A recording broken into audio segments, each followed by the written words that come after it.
สบายดีมาเจอกับช่องบอลลุนหาอยู่หากินคือเก่ามื้อนี้ก็สิไปสวนไปตัดวายตัดหน่อไม้แล้วก็มาแต่งกระโตกเขาเฮ็ดบุญประดับประดินแล้วก็แต่งให้อ้ายให้แม่แล้วก็ป้าลอยนี่แหละแต่งให้หมดให้ก็เฮายิงเขาเล่นตกแล้วพี่น้อง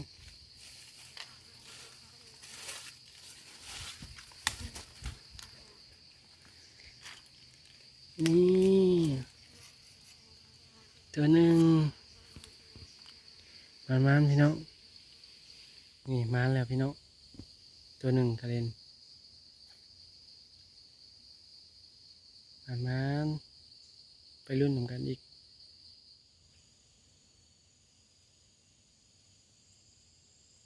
พอ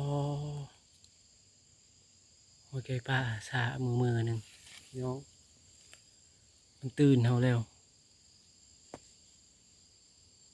โอ้ไม่ไหม้หนึ่งเขาสิไปดักหน้ามันลองเบิ่งพี่น้องเอ้ยสิพ่อมันอยู่บ่มันตื่นเฮาแล้ว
หลังจากเข้ามาฮอดป่าหาหน่อไม้แล้วก็เจอเขาให้เขางามลี่เขาให้เขานี่เขาโซนโคตรงามเลยเขาโซนเขานี่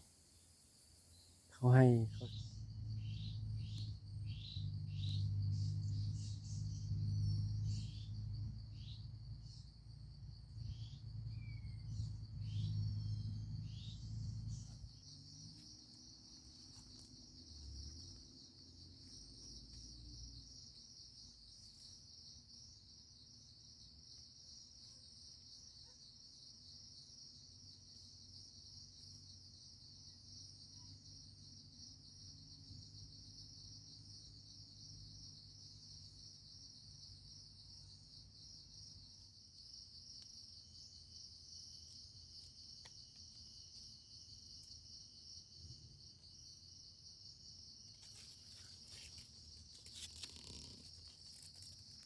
เขายิงนก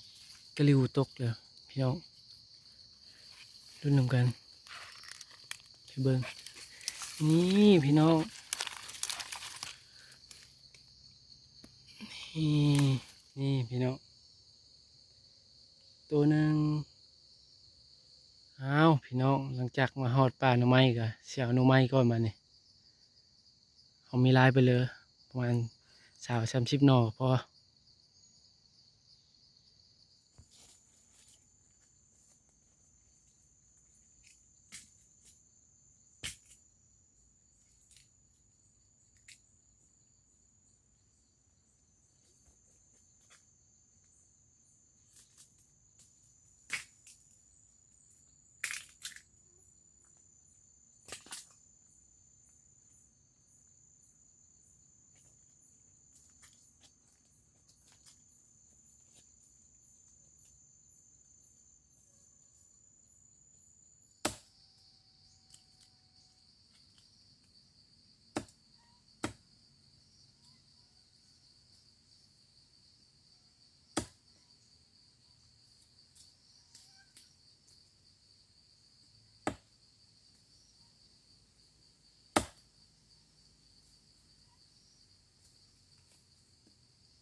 จะตกอยู่พี่น้องเอ้ยนี่ติยามมันใช้มันไม่ได้ยามพล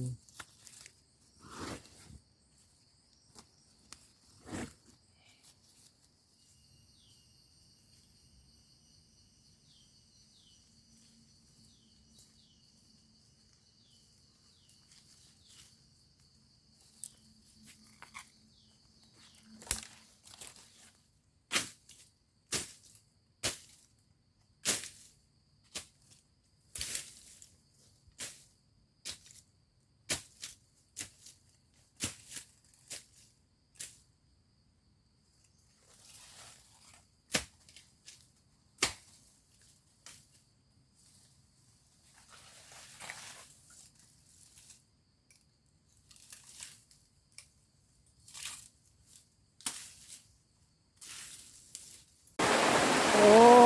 ฝนตกแล้วพี่น้องฝนตกห่ำเราแล้ว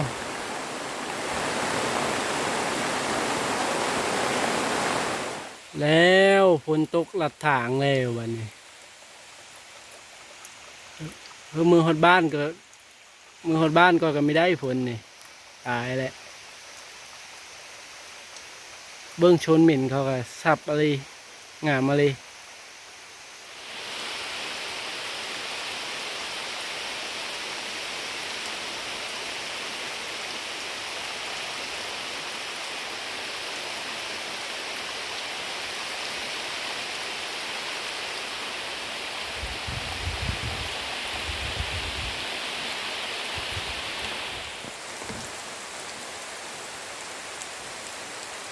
เอาไว้ยังไม่แล้วถึงพี่น้องมันตก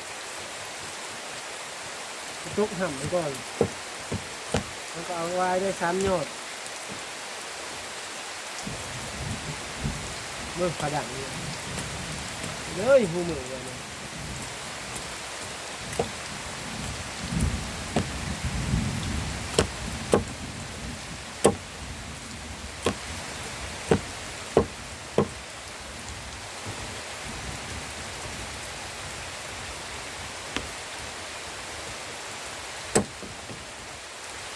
เอาไว้แล้วก็กับนี้ว่าตกแห้งๆเลยมีตึ๊บอยู่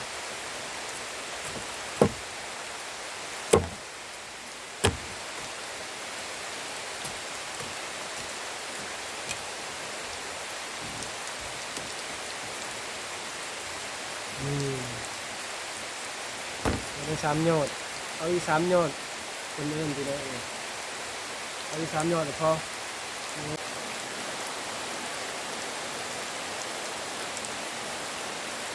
สาเหตุที่คานเฮาป่าแบบนี้แหละสาเหตุที่คานหึ่นเฮาป่าหึ่นผูแล้วอะพอมาฮอดบนอยู่บนโหนนฝนตกลงมื้อนั้นก็คือกันไปกับชาวผู้ไทยบ่าวผู้ไทยไปฮอดบนอยู่กำลังยิงนกยิงกระห้อฝนตกลงมาแล้วยิงเพื่อก็ไม่ได้บัดนี้พากันมาเอ้าพี่น้องหลังจากคนเอิ้นแล้วก็เอาสิไปตัดไว้อีกจาก3 ยอดนี่แหละมือเฮาจากคนเอิ้นแล้ว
ตัวหนึ่งขลิ่นตัวหนึ่งหลังจากเราต้มแล้วหรือไม่เราก็ใบเสือผ่าเขาใบคือกันเรานึ่งเสือผ่าเขาเออแม่เฮ้ยอ้ายเฮ้ย